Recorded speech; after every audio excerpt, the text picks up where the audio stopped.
3D editing एक ऐसी चीज है जिससे लोग तो आपकी वीडियो पे चिपके रहते हैं, साथ ही आपका रिटेंशन भी बढ़ता रहता है। और ये वीडियो एक 3D एडिटिंग मास्टर क्लास है। तो अगर तुम भी एक नूब एडिटर हो तो फिक्र मत करो, लास्ट तक तुम भी एक एडिटिंग के प्रो बन जाओगे। हाँ, मैं आपको लेके जाने वाला नूब से डायरेक्ट एडवांस लेवल तक। और जो इफेक्ट मैं दिखाने वाला हूँ वो आपने बड़े क्रिएटर्स की वीडियो में तो देखा ही होगा, जिसमें की text changer effect, YouTuber showing effect जो पॉपुलर में था, ओवर डीप मैन इफेक्ट और डॉलर पाने वाला वायरल इफेक्ट सब ब्रेकग्राउंड कर डालूंगा। आपको लाइट मोशन के बेसिक्स तो पता ही होंगे, जैसे new project banana, border and shadow लगाना, इफेक्ट्स लगाना या इंपोर्ट एक्सपोर्ट करना। अगर नहीं पता है तो मैं बीच बीच में आपको बताता रहूंगा। जस्ट ये एनिमेशन बनाने के लिए आपको एक रेक्टेंगल शेप लेना होगा एंड 3 डॉट्स पे क्लिक करके इसको स्ट्रेच टू कॉम्पोजिशन कर देना। नाउ इसके कलर एंड फिल्म में आके इसको कलर दे देना, जैसे कि लाइट पिंक दे देते हैं, बाद में दोबारा चेंज करेंगे भी। सेम ऐसे ही एक और रेक्टेंगल शेप लेके इसको स्ट्रेच टू कॉम्पोजिशन कर लेना। नाउ इसके कलर एंड फिल पे आके यहाँ पे ग्रेडियंट वाला ऑप्शन है, इस पे क्लिक करके एंड ये सेंटर वाला ग्रेडियंट ले लेना। नाउ आपको दो पॉइंट्स दिख रहे होंगे, एक ब्लैक एंड व्हाइट। ब्लैक वाले पॉइंट को मूव करके सेंटर पे ले आना। नाउ जो सेंटर में जो ब्लैक वाला पॉइंट है, यहाँ पे कलर पे क्लिक करके इसको ट्रांसपेरेंट कर देंगे एंड जो व्हाइट वाला पॉइंट है उसको ब्लैक कर देंगे, जिससे कि ऐसा कुछ विग्निटी इफेक्ट आएगा। एंड नाउ इसकी ओपेसिटी में आएंगे एंड इसकी ओपेसिटी को कम कर देंगे, लाइक 80 में कर देता हूँ। एंड ये वाले बटन पे क्लिक करके इसको डुप्लीकेट कर लेना। नाउ फिर से कलर एंड फिल पे आके ग्रेडियंट पे आना एंड ये जो ब्लैक वाला पॉइंट है इसको ट्रांसपेरेंट पॉइंट के करीब ले जाना, लाइक इतना करीब। नाउ इसकी ओपेसिटी में आना एंड इसकी ओपेसिटी को 19 रख देते हैं। नाउ आपको ये यूट्यूब का बैकग्राउंड इम्पोर्ट कर लेना, जो की आपको मटेरियल में मिल जाएगा। अगर आप कोई वो लगाना चाहते हो तो गूगल से जाके डाउनलोड कर लेना। नाउ इसकी ओपेसिटी में आएंगे एंड 15 फ्रेम पे आ जाएंगे। नाउ यहाँ पे की फ्रेम देके थोड़ी आगे आके लाइक 1.05 पे आएंगे एंड इसकी ओपेसिटी की वैल्यू को कम कर देंगे, लाइक मैं 21 कर देता हूँ। एंड इसके ग्राफ में आके यहाँ पे फोर्स वाला ग्राफ दे देना एंड ये ग्राफ हर जगह देना है, तो इसको याद रखना। नाउ जस्ट हमारे कैरेक्टर को इंपोर्ट करेंगे एंड इसके साइज को मूव एंड ट्रांसफॉर्म में जाके एडजस्ट कर लेंगे। नाउ जस्ट कैरेक्टर के इफेक्ट्स में आएंगे एंड यहाँ पे कॉन्टूर लाइन सर्च करेंगे एंड इसके इफेक्ट को अप्लाई करके कलर को व्हाइट रख लेंगे एंड आउटसाइड को 0 कर लेंगे। नाउ विद को थोड़ा सा बढ़ा लेंगे एंड अगेन जहाँ पे बैकग्राउंड का पहले की फ्रेम लगाया था वो वाले फ्रेम पे आएंगे एंड अल्फा में जाएंगे एंड वहाँ पे की फ्रेम देंगे। नाउ जहाँ पे दूसरा की फ्रेम लगाया था 1.05 पे आके एक और की फ्रेम देंगे। नाउ पहले की फ्रेम पे आके इसकी वैल्यू को 0 कर देंगे एंड इसमें वही वाला फोर्थ ग्राफ दे देंगे। नाउ हमारी लेयरिंग का काम हो गया, इसलिए हम टेक्स्ट डालना स्टार्ट करेंगे। सो प्लस पे जाके टेक्स्ट पे जाएंगे एंड अपना टेक्स्ट लिख लेंगे एंड एक अच्छा सा फॉन्ट देके like rail way black and इसको कलर में जाके व्हाइट कलर देके मूव एंड ट्रांसफॉर्म में आके इसको ये वाली जगह पे एडजस्ट कर लेना। देन इफेक्ट्स में जाके नीचे टेक्स्ट में जाके टेक्स्ट ट्रांसफॉर्म को स्टैंडर्ड सेटिंग्स पे अप्लाई कर देना। नाउ ट्रांसफॉर्म में आके ऑफसेट की एक्स वैल्यू में -25 कर देना एंड स्वाइप डाउन करके अल्फा को -1 कर देना। नाउ रेंज के स्टार्ट में आके 0.15 पे एक की फ्रेम देना। नाउ वही वाली वैल्यू 1.05 पे आके इसके स्टार्ट की वैल्यू को 100 कर देना। नाउ ये टेक्स्ट डन हो गया। नाउ इसकी डुप्लीकेट ले लेनी है एंड एडिट टेक्स्ट में आके इसके टेक्स्ट को मिनाटी कर लेना है या फिर जो भी आपका करेक्टर है। नाउ इसके फॉन्ट को सेटिस्फाई रेगुलर पे सेट करना है। नाउ मूव एंड ट्रांसफॉर्म में जाके इसकी पोजीशनिंग को भी सेट कर लेना, लाइक जैसे मैं कर रहा हूँ। नाउ ये भी टेक्स्ट हमारा डन हो गया, इसलिए सेम तरीके से एक और डुप्लीकेट ले लेनी है। नाउ इसके टेक्स्ट को चेंज करके लाइक मैं ये लिख देता हूँ एंड इसके फॉन्ट को थीनी रखना, like Roboto regular font and इसकी पोजीशनिंग के लिए मूव एंड ट्रांसफॉर्म में आके इसके स्केल को कम करके यहाँ पे लगा देना। नाउ जस्ट एक रेक्टेंगल शेप लेंगे एंड इसके कलर को रेड कर लेना एंड इस शेप को मिनाटी वाले टेक्स्ट के पास ले आना एंड इसकी लेयर को सभी टेक्स्ट के नीचे ले आना। नाउ उसकी एडिट फ्रेम में आके इसकी एक्स की वैल्यू को बढ़ा देना, लाइक 180 कर देना एंड वाई की वैल्यू को 38 कर लेना एंड मूव एंड ट्रांसफॉर्म में जाके इसको थोड़ा एडजस्ट कर लेना ताकि ये ऐसे दिखे कुछ एंड इसके इफेक्ट में आके एक वाइप इफेक्ट अप्लाई कर देना। नाउ जो स्टार्ट की वैल्यू को 9 रखना, एंड की वैल्यू को 120 एंड फेदर को थोड़ा बढ़ा लेना, लाइक 24। अभी आप सोच रहे होंगे ये क्या बनवा रहा है, जो भी एनिमेशन रेडी हो जाएगी तब आपको पता चलेगा क्या बन गया। सो स्टार्ट पे आके की फ्रेम देना 0.15 पे, नाउ सेकंड की फ्रेम 1.05 पे देना एंड पहले की फ्रेम पे आके इसकी वैल्यू को 120 कर देना, जिससे इसका वाइप इफेक्ट रेडी हो जाएगा। एंड टाइमलाइन की एंड में आके लाइक 2 फ्रेम पे इन सारे टेक्स्ट को सिलेक्ट करना एंड स्प्लिट कर देना। एंड ये ऊपर 3 ऑप्शन दिख रहे होंगे, पहले ऑप्शन पे क्लिक करके इनको ग्रुप कर लेना। नाउ ये एनिमेशन का सब कुछ हो गया। नाउ एनिमेट करते हैं, जिसके लिए प्लस पे क्लिक करके ऑब्जेक्ट्स में जाके एक नल ले लेना। नाउ जैसे कि ये ग्रुप 1 की लेयर है, इसको सिलेक्ट करके ऊपर ये बटन पे क्लिक करके नल 1 के साथ कनेक्ट कर लेना। नाउ ऐसे ही सभी लेयर के साथ करना, जिससे कि ये होगा कि सभी लेयर्स नल 1 के साथ कनेक्ट हो जाएंगी एंड नल 1 को जहाँ पे भी मूव करेंगे उसके साथ ही सारी लेयर्स मूव होगी। सो जस्ट एक मूव में एक की फ्रेम देना, नाउ एक स्केल पे भी एक की फ्रेम देना। नाउ इसको लेफ्ट अप साइड कॉर्नर पे मूव करना है। नाउ 0.15 पे आके एक और की फ्रेम देना एंड इसको थोड़ा राइट की ओर मूव करना है एंड आल्सो स्केल चाहे मूव ना हो पर फिर भी उस पे की फ्रेम देना जिससे इसका फेस दिखेगा। नाउ पहले फ्रेम पे आके इसको ओरिजिनल साइज पे स्केल कर लेना, लाइक जैसे मैं कर रहा हूँ। नाउ ये दो की फ्रेम के बीच में एक ग्राफ देंगे। सो ग्राफ पे आके थर्ड ग्राफ को सिलेक्ट करना एंड ये जो ऊपर वाला पॉइंट है उसको थोड़ा इधर कर देना, लाइक जैसे मैं कर रहा हूँ। एंड ये जो पहले दो की फ्रेम है इनके ग्राफ में आके सेकंड ग्राफ दे देना एंड फिर से ऊपर वाले को थोड़ा इधर कर देना। ऑल्सो सेम ग्राफ स्केल पे भी दे देना। ये दोनों अलग अलग चीजें। नाउ ये आपका मस्त तेल में फ्राई करके यूट्यूबर शोइंग इफेक्ट रेडी है एंड एडिटिंग के टाइम में एक एरो वाला इफेक्ट छूट गया था करना, सो उसको कर लेना। अगर नहीं आता तो मैं मटेरियल में दे दूंगा उसको। सो अगली हमारी एनिमेशन है टेक्स्ट चेंजर इफेक्ट, जो एनिमेशन अपनी स्टेप्स शो करने के लिए यूज कर सकते हो। लाइक आपको एक रेक्टेंगल शेप लेनी है एंड इसको स्ट्रेच टू कंपोजिशन करके एक ब्लैक कलर डाल देना। नाउ एक सर्कल शेप लेनी है एंड इसको स्केल अप करके कलर एंड फिल पे आके ग्रेडियंट में आना। नाउ जो ब्लैक वाला पॉइंट है उसको सर्कल के ऐसे बाहर रख देना एंड व्हाइट वाले पॉइंट को ऐसे रख देना। नाउ ब्लैक वाले पॉइंट के कलर को व्हाइट कर देना एंड व्हाइट वाले पॉइंट को पर्पल कर देना। थोड़े से पॉइंट को थोड़ा बाहर कर देंगे। नाउ थोड़ा ट्यूटोरियल को थोड़ा तेज करते हैं, इसलिए इसके ओपेसिटी में आके 75 करना एंड मूव एंड ट्रांसफॉर्म में आके इसके स्केल को बढ़ा के कुछ नीचे को रख देना ऐसे एंड इसको डुप्लीकेट करके एंड इसके साइज को कम करके टॉप लेफ्ट साइड कोने पे रख देना। थोड़ा सा रोटेट भी कर देना जैसे कि मैं कर रहा हूँ एंड शेप में जाके राउंडेड रेक्टेंगल लेंगे एंड इसके कलर एंड फिल के ग्रेडियंट में आके कुछ ऐसे व्हाइट एंड ब्लैक करके इसके कलर को थोड़ा सा ग्रे कर लेना। वेट, एक चीज मिस होगी, ये जो ब्लैक बैकग्राउंड है इसको स्ट्रेच कर लेना 5.05 पे एंड बाकी 3 लेयर की भी टाइमलाइन सही कर लेंगे। नाउ जस्ट हमने जो रेक्टेंगल लिया उसके ओपेसिटी में आके 0.2 पे आके की फ्रेम देना एंड कम से कम 2 फ्रेम पे आके एक और की फ्रेम देना। नाउ पहले की फ्रेम पे आके इसकी वैल्यू को 0 कर देना एंड ये शेप पे इफेक्ट्स लगाना स्टार्ट कर देंगे। सो पहला इफेक्ट है कॉपी बैकग्राउंड, दूसरा इफेक्ट है इनर ब्लर एंड ये इफेक्ट में स्ट्रेंथ की वैल्यू को 0.35 रख देना एंड इंटीग्रेशन को 3 पे रख देना। नाउ अगला इफेक्ट डालेंगे गॉसियन ब्लर एंड इसकी स्ट्रेंथ को 0.24 पे रखेंगे। नाउ ये एनिमेशन की असली गेम तो अभी स्टार्ट होती है। जस्ट एडिट शेप में आना है एंड एक्स पे एक की फ्रेम देना। नाउ आगे आके 1.25 पे एक और की फ्रेम देना एंड इसकी वैल्यू को 583 रखना है एंड इसके साथ साथ रेडियस की वैल्यू को 215 पे रख देना। आपको ये शेप लेयर शो नहीं हो रही होगी क्योंकि मैंने पहले एक मिस्टेक कर दी थी जिसके कारण ये शो नहीं हो रहा। सो आगे जाके मैं इसको सोल्व कर दूंगा, बट अभी आप मेरे स्टेप्स फॉलो करते जाओ, आपका एनिमेशन खुद ब खुद तैयार हो जाएगा। नाउ एडिट शेप में आके दूसरे फ्रेम पे एक की फ्रेम देना। नाउ आगे जाके तीसरे फ्रेम पे एक और की फ्रेम देना एंड इसकी वैल्यू को 176 कर लेना एंड अगला की फ्रेम 4.04 पे लगाना एंड इसकी वैल्यू को ओरिजिनल रखना 583 पे। वेट, मुझे वो मिस्टेक पता लग गया जिसे ये शो नहीं हो रहा। सो रेक्टेंगल के इफेक्ट्स में जाएंगे एंड कॉपी बैकग्राउंड के इफेक्ट में जाएंगे एंड इसकी वैल्यू को 40 भी कर देंगे। सो ये हमें शो होगा। कंटिन्यू द वीडियो एंड इसके की फ्रेम के ग्राफ को बाद में देंगे। सो इसको डुप्लीकेट कर लेंगे एंड इस पे एक स्ट्रोक दे देंगे व्हाइट कलर का 3.5 पे एंड इसके सारे इफेक्ट्स को रिमूव कर देंगे। नाउ फाइनली एक टेक्स्ट ले लेंगे एंड अपना जो भी टेक्स्ट लिखना है वो लिख सकते हैं। नाउ फॉन्ट वगैरह दे के कलर में ग्रेडियंट सिलेक्ट करके वही वाला ग्रेडियंट दे देना। नाउ ये टेक्स्ट को शेप लेयर के सेंटर पे अप्लाई कर देना एंड इसकी टाइमलाइन को 3rd फ्रेम तक स्ट्रेच कर लेना। नाउ ये टेक्स्ट की डुप्लीकेट लेयर लेके इसकी लेयर को 220 पे ले आना। नाउ अपना टेक्स्ट चेंज कर लेना एंड इसको थोड़ा सा एडजस्ट कर लेना एंड ये हमारी टाइमलाइन से बाहर जा रहा है तो इसका ये वाला पार्ट कट कर देंगे एंड ऑल्सो ये दोनों टेक्स्ट को हाइड करना ना भूलना, इनका काम अब लास्ट में है। नाउ ये जो रेक्टेंगल 1 है जिसपे बहुत ज्यादा इफेक्ट्स लगाए थे उसको डुप्लीकेट कर लेंगे एंड सबसे ऊपर ले आएंगे एंड मैं बता दूं अब सब कुछ इजी होने वाला है।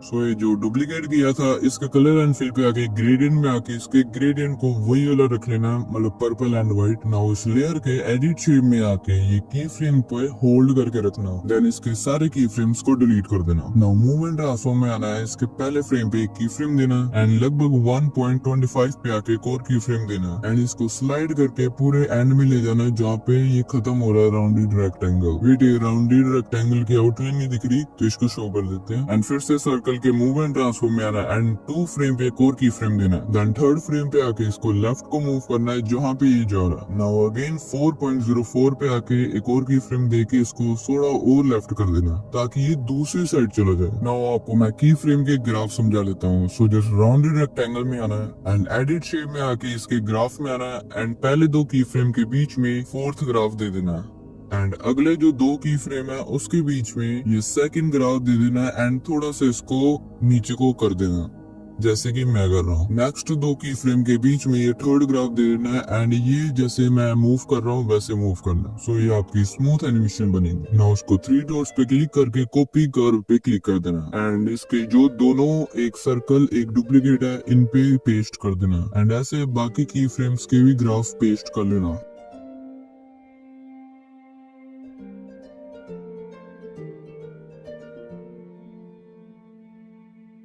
नाउ ये डन होने के बाद अब बारी है सर्कल की, तो सर्कल को डुप्लीकेट कर लेना। नाउ मूव एंड ट्रांसफॉर्म में जाके पहले की फ्रेम को सेंटर पे कर देना। नाउ जो अगला की फ्रेम है उस पे आके इसको लेफ्ट साइड को कर देना। पहले वाला सर्कल राइट साइड पे था, इसको लेफ्ट पे कर देना एंड इसके साथ एक और की फ्रेम है उसको डिलीट करके फिर से ऐड कर देना। सो ये वहीं पे हो जाएगा। सो नाउ 3rd फ्रेम पे आके इसको दूसरी साइड कर देना। नाउ एंड फ्रेम पे आके अगेन इसको दूसरी साइड पे कर देना। नाउ ये डन होने के बाद हम टेक्स्ट को अनहाइड करेंगे। तो टेक्स्ट के स्टार्टिंग में आके ओपेसिटी में आके एंड एक की फ्रेम देना है एंड साथ ही एक और की फ्रेम दे देना कि ओपेसिटी को 0 कर देना एंड ये वाला ग्राफ दे देना जो 2nd नंबर वाला। नाउ एक रेक्टेंगल शेप लेके इसको कंपोजिशन के हिसाब से स्ट्रेच कर लेना। देन ग्रेडियंट में जाके एक पॉइंट को सबसे ऊपर राइट साइड पे ले जाना एंड एक पॉइंट को सेंटर पे रखना। नाउ जो ऊपर वाला पॉइंट है उसके कलर को ब्लू या पर्पल जो मर्जी रख लेना एंड सेंटर वाले पॉइंट को ट्रांसपेरेंट रखना एंड इसकी ओपेसिटी को भी कम कर देना लाइक 30 से लेके 40 के बीच में।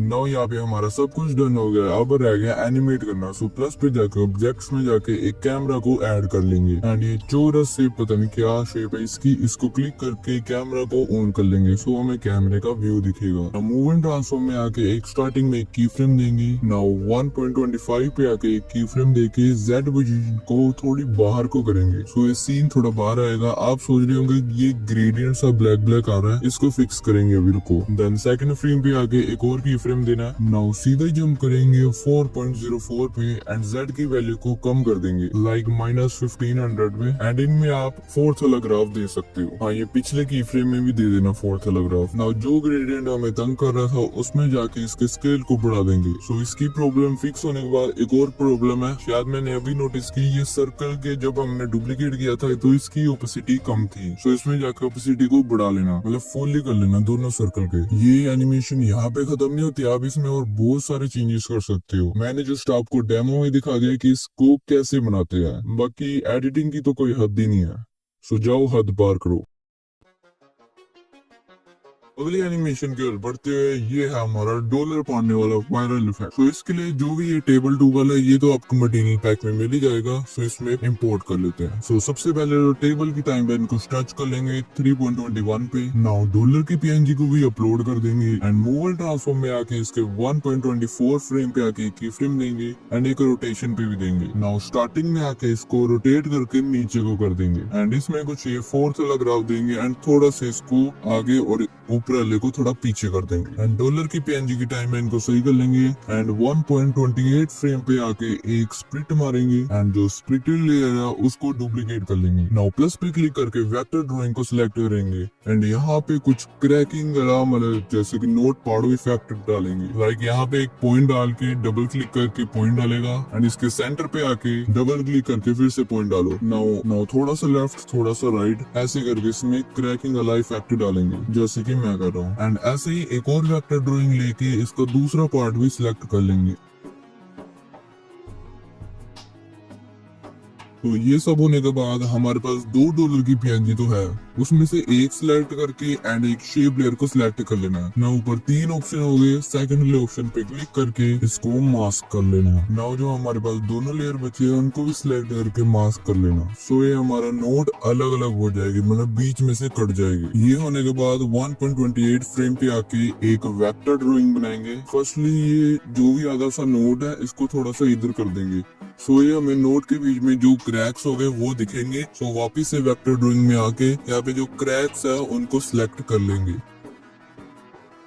नाउ ये वेक्टर की कलर एंड शेप में जाके इसके नो फिल पे सिलेक्ट कर लेना एंड इसको एक स्ट्रोक दे देना रेड कलर की एंड इसके विद को लगभग 12 पे रख देना। नाउ इफेक्ट्स में आके एक डीप ग्लो इफेक्ट डाल देना एंड एक ड्राइंग प्रोग्रेस इफेक्ट डाल देना। नाउ ड्राइंग प्रोग्रेस की एंड वाली वैल्यू पे आके शेप की जहाँ से टाइमलाइन स्टार्ट हो रही है वहाँ पे आके एक की फ्रेम देना। नाउ लगभग 2.20 पे एक की फ्रेम देना।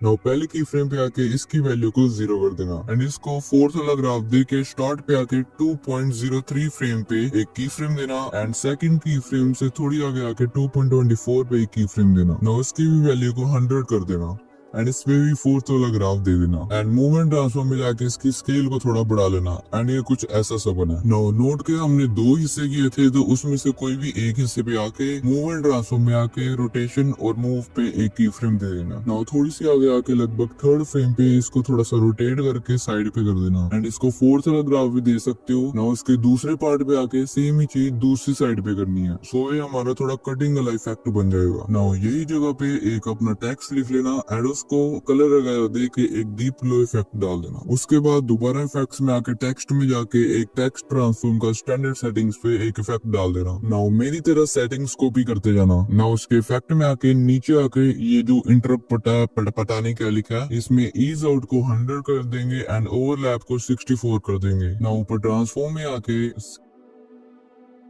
स्केल को -0.52 पे रखेंगे, स्ट्रेच को -0.19 पे रखेंगे एंड ऊपर रेंज में आके स्टार्ट में आके नाउ 1.27 पे की फ्रेम देंगे एंड थर्ड फ्रेम पे एक और की फ्रेम देंगे एंड स्टार्ट को 100 पे कर देंगे। नाउ इसमें फोर्थ वाला ग्राफ दे देंगे। नाउ टेक्स्ट का हमारा काम डन हो गया। सो एक रेक्टेंगल शेप लेंगे एंड इसको कॉम्पोजिशन के हिसाब से स्ट्रेच कर लेंगे एंड इसका कलर रेड रख लेंगे। नाउ ओपेसिटी में आके 1.25 पे एक की फ्रेम देंगे। नाउ आगे थर्ड फ्रेम पे आके इसकी वैल्यू को 25 करेंगे एंड पहले की फ्रेम पे 0 कर देंगे एंड चाहो तो इसमें फोर्थ ग्राफ दे सकते हो।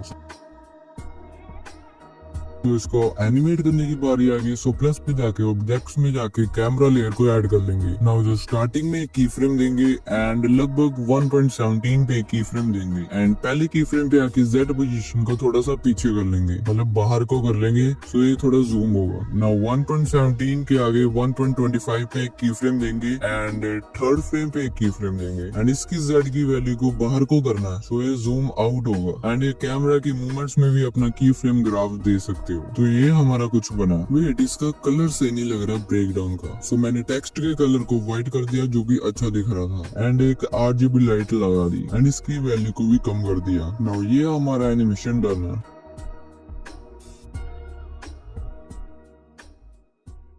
सो अगली एनिमेशन की ओर बढ़ते हैं जो कि है डीप मैन इफेक्ट, जो कि अरिस्टोक्रेटिक से इंस्पायर्ड है। ये एनिमेशन इतनी भी कॉम्प्लिकेटेड नहीं है बट फिर भी इतनी अच्छी लगती है। यही तो इस एनिमेशन की बात है। सो इसको बनाने के लिए एक रेक्टेंगल शेप लेंगे एंड कलर एंड फिल पे जाके ग्रेडियंट में जाएंगे। नाउ ब्लैक वाले पॉइंट को राइट साइड के ऊपर रखना है एंड व्हाइट वाले पॉइंट को लेफ्ट साइड के नीचे रखना है, जैसे कि आप देख रहे हैं। नाउ ब्लैक को ब्लू कर देना है एंड व्हाइट को ट्रांसपेरेंट। सो ये कुछ रेक्टेंगल का कुछ ऐसा सा ग्रेडियंट बनेगा जो ऊपर से शाइनिंग दे रहा हो। नाउ एक और ऐसा ही रेक्टेंगल लेंगे एंड इसके ग्रेडियंट को सेंटर पे रखेंगे। नाउ ब्लैक वाले पॉइंट को सेंटर पे रखना एंड व्हाइट वाले पॉइंट को राइट ऊपर के साइड वहीं पे रखना एंड ब्लैक वाले को ब्लू कर देना एंड व्हाइट वाले को ट्रांसपेरेंट। थोड़ा इसका कलर लाइट ही रखना ब्लू का एंड इन दोनों रेक्टेंगल की शेप की ओपेसिटी को कम कर देंगे, लाइक हाफ कर देंगे एंड ये तीनों लेयर को सिलेक्ट करके फर्स्ट वाले ऑप्शन पे क्लिक कर देना। सो ये ग्रुप हो जाएगी। नाउ मेन थिंग लेंगे जो कि हमारा सर्कल एंड इसको बड़ा करके एंड इसमें ग्रेडियंट डाल देना कुछ ऐसा सा, लाइक इसमें लाइट ब्लू भी है एंड डार्क ब्लू भी है, ये अपने हिसाब से डाल देना एंड इसमें एक इफेक्ट डलेगा स्मूथ बेवल एंड इसकी सेटिंग्स को मेरे जैसे कॉपी करो एंड ये डन होने के बाद एक डीप ब्लू इफेक्ट डालना एंड इसकी रेडियस को बढ़ा लेना लाइक 1.7 पे एंड अल्फा को 45 पे रख देना। नाउ ये डन होने के बाद ये डीप मैन ग्रीन स्क्रीन को ऐड कर लेना, जो कि आपको मटेरियल पैक में तो मिलेगा ही। अगर आपको अपना कोई कैरेक्टर डालना है तो वो भी डाल सकते हो। लाइक इसकी ग्रीन स्क्रीन है, सो क्रोमा की वाले इफेक्ट से इसकी ग्रीन स्क्रीन को रिमूव कर देंगे एंड आल्सो इसकी टाइमलाइन को स्ट्रेच करना तो भूल गया, 5 पे कर देना सभी। Now deep man green screen पे इफेक्ट्स लगाने स्टार्ट हो जाओ। तो पहला इफेक्ट इफेक्ट है deep glow effect, second effect है टीवी डैमेज एंड इसकी अल्फा को 10 पे रखना है एंड स्कान लाइंस को 70 पे। अगला इफेक्ट है कलर टेम्परेचर एंड इसके टेम्परेचर को 27440 पे रख देना। सो अगर आपको यहाँ तक कंप्लीट हो गया देन हमारा लेयरिंग का काम डन हो गया। सो इसको एनिमेट करने की बारी आती है। सो प्लस पे जाकर ऑब्जेक्ट्स में जाके एक कैमरा लेयर को ऐड करेंगे। नाउ सर्कल के मूव एंड ट्रांसफॉर्म में आके इसको नीचे को स्लाइड कर देंगे एंड डीप मैन के मूव एंड ट्रांसफॉर्म में आके एक की फ्रेम देंगे एंड अप्रोक्स 2 फ्रेम पे आके एक और की फ्रेम देंगे एंड नीचे को स्लाइड कर देंगे ताकि ये सर्कल के अंदर चला जाए। अगर आपको सही से ना दिख रहा हो तो कैमरे पे आएंगे एंड इस पे एक की फ्रेम देंगे। नाउ दूसरे फ्रेम पे आके एक और की फ्रेम देंगे, इसको नीचे को स्लाइड करेंगे एंड अगर डीप मैन इधर उधर है तो उसको सेंटर पे सर्कल के सेंटर पे ले आना। तो ये कुछ ऐसा सा बना एंड आप सोच रहे होंगे ये जो ग्रेडियंट वाला बैकग्राउंड डाला था इसमें ये शार्प आ रहा है कि मतलब फेदर वगैरह भी नहीं है इसमें। सो इसको फिक्स करने के लिए इसके ग्रुप में आएंगे एंड जो हमने सेंटर वाला ग्रेडियंट लिया था उसको सिलेक्ट करेंगे। ना उसके ग्रेडियंट में आके जो ट्रांसपेरेंट गया है उसको थोड़ा सा ब्लू के पास लेकर आएंगे। सो इसका ग्रेडियंट का साइज स्मॉल होगा एंड आपके एनिमेशन में फेदर आ जाएगी। एंड मैंने जो भी की फ्रेम दी है उसमें ग्राफ नहीं दिया, सो ग्राफ दे देते फोर्थ वाला, आप चाहे तो कोई भी दे सकते हो। ना ये एनिमेशन तो रेडी है बट ये सर्कल के अंदर जा रहा है सो वो वाइब्स ही नहीं आ रही। सो ये जैसे ही डीप मैन सर्कल को टच करने वाला होगा वो वाले फ्रेम पे आ जाना। नाउ सर्कल के इफेक्ट्स में जाके एक ये सामने ये स्क्वीज वाला इफेक्ट अप्लाई करना है। नाउ इसके 2 फ्रेम पीछे आके एक की फ्रेम देना है। नाउ थोड़ी सी आगे आके लगभग 10-12 फ्रेम जहाँ पे डीप मैन पूरी तरह सर्कल में आ जाए उसके 2 फ्रेम पीछे। सो यहाँ पे हमने 2 की फ्रेम दी है एंड दोनों की फ्रेम के सेंटर पे आना एंड स्ट्रेंथ की वैल्यू को कम कर देना लाइक 0.28 पे या फिर अपने हिसाब से कर सकते हो एंड चाहो तो स्मूथनिंग के लिए ग्राफ भी दे सकते हो। एंड ये तीनों की फ्रेम की टाइमिंग को याद रखना। सो डीप मैन की लेयर की ओपेसिटी में आके यही जगह पे की फ्रेम देना एंड सेंटर वाले की फ्रेम पे थोड़ी इसकी वैल्यू को कम कर देना लाइक 14 कर देता हूँ। सो ये जब सर्कल में जाएगा तो ऐसा लगेगा कि सर्कल में जा रहा है। अब आखिरी स्टेप रहता है। सो डीप मैन के इफेक्ट्स में आना है एंड कलर टेम्परेचर पे आना है। नाउ जहाँ पे डीप मैन सर्कल के अंदर मतलब बढ़ गया होता है मतलब सर्कल के अंदर एंटर्स ही हुआ, एंटर्स जो भी है वहाँ पे की फ्रेम दे रहे हैं एंड जहाँ पे ये सर्कल के अंदर बढ़ ही रहा होता है मतलब एंटर्स करने वाला होता है एंटर्स जोक्स अबाउट यहाँ पे टेम्परेचर को कम कर देना है लाइक 6790 पे। सो इसका कलर व्हाइट हो जाएगा एंड इसमें ग्राफ देना ना भूलना। एंड यहाँ पे खत्म नहीं होता, आप इसमें और भी कई गुना ज्यादा चेंजेस कर सकते हो। मैंने बस आपको डेमो दे दिया कि आप ऐसा एनिमेशन बना सकते हो। अब इसकी कोई हद तो है नहीं, कोई भी हद तक जा सकते हो इसकी। अगर आप शुरुआत से ही वीडियो यहाँ तक देख रहे हो तो आपको दिल से सलाम है भाई। ये ट्यूटोरियल बनाते बनाते मेरा तो सिर चक्कर आ गया इसलिए मैं तो चला सोने। बाकी